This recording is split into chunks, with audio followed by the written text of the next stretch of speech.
गर्मियों के इन दिनों में आज हमारा सफ़र साउथ पंजाब के सबसे मकबूल हिल स्टेशन फोर्ट मनरू की तरफ है, जिसको साउथ पंजाब के लोग अपना मरी मानते हैं।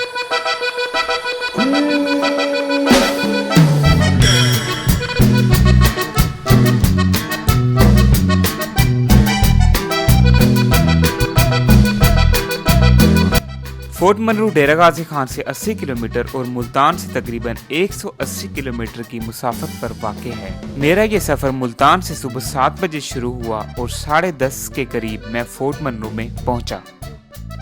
जो सड़क पंजाब का बलूचिस्तान से मिलाती है इसे N70 कहते हैं। N70 पर सफ़र करते हुए आपको बहुत खूबसूरत लैंडस्केप्स और अट्रैक्शंस नज़र आती हैं। मुल्तान से फोर्ट मनरू का सफ़र भी एक खूबसूरत तजर्बा रहा। मेरी ये किसी हिल स्टेशन की तरफ पहली सेल्फ ड्राइव थी। मुल्तान से 2 घंटे की मुसाफत पर डीजी खान टाल प्लाजा नजर आया। अब यहाँ से मजीद तकरीबन 1.5 घंटे का सफ़र बाकी था। गाड़ी जैसे जैसे फोर्ट मनरू की तरफ बढ़ती गई वैसे वैसे ज़मीन की हरियाली रेत और कंकरों में बदलती गई।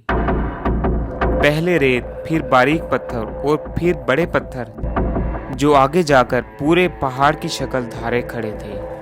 तकरीबन 35 किलोमीटर मजीद सफ़र करने के बाद एक टाउन सखी सरवर आता है, जहां ये कंकर और बड़े पत्थरों से बनाई गई बजरी पूरे पाकिस्तान में डिलीवर की जाती है, जो क्वालिटी में अपनी मिसाल आप है।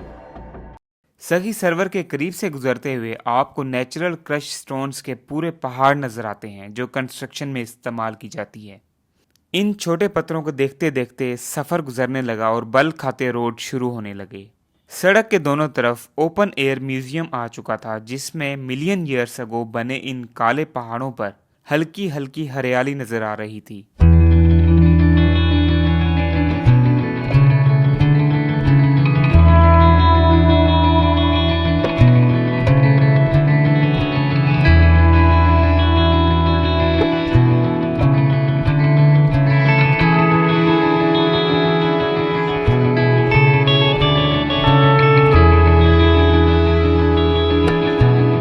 पाकिस्तान में यूरेनियम के सबसे बड़े डिपॉजिट्स इन्हीं पहाड़ों के दामन में पोशीदा थे, जिनकी गर्मी की वजह से ये पहाड़ अपने ऊपर जंगलात पैदा नहीं कर सकते, क्योंकि जिन पहाड़ों में मादनियात मिलता है उनके ऊपर हरियाली नहीं आती।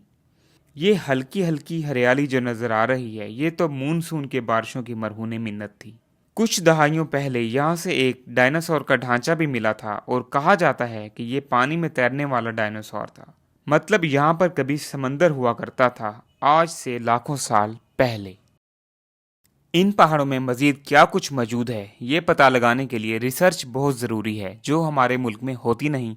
तो आइए आगे चलते हैं और सीन्स एंजॉय करते हैं। सफ़र में मैं मजीद आगे चला तो पानी के छोटे छोटे चश्मे दिखाई देने लगे और इनके बिल्कुल साथ किसी लोकल शख्स ने अपनी ज़ाती जगह पर डोली लिफ्ट लगाकर ऊपर से नीचे चश्मों तक के सफ़र को आसान बना दिया था। 100 रुपये लेकर वो डोली लिफ्ट को 2 तरफा चलाकर लोगों को एंटरटेन कर रहा था। डोली लिफ्ट से पहले इन चश्मों का किसी को इल्म नहीं था, जो इस वक्त फोर्ट मनरू की पहली टूरिस्ट अट्रैक्शन का दर्जा हासिल कर चुके हैं। डोली लिफ्ट के मजे लूटकर फोर्ट मनरू की जानिब में बढ़ा तो एक बहुत बड़ी बल खाती हुई तकरीबन 5 किलोमीटर लंबी स्टील ब्रिज सामने आई, जिसको कुछ साल पहले जापान ने तैयार किया है।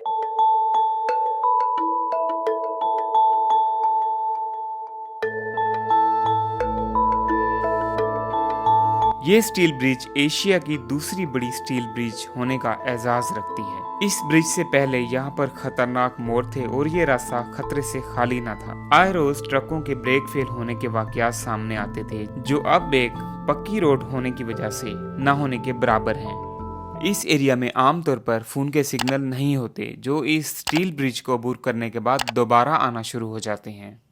इस स्टील ब्रिज के फौरन बाद ही फोर्ट मनरू का इलाका शुरू हो जाता है और मैं अब फोर्ट मनरू पहुंच चुका था।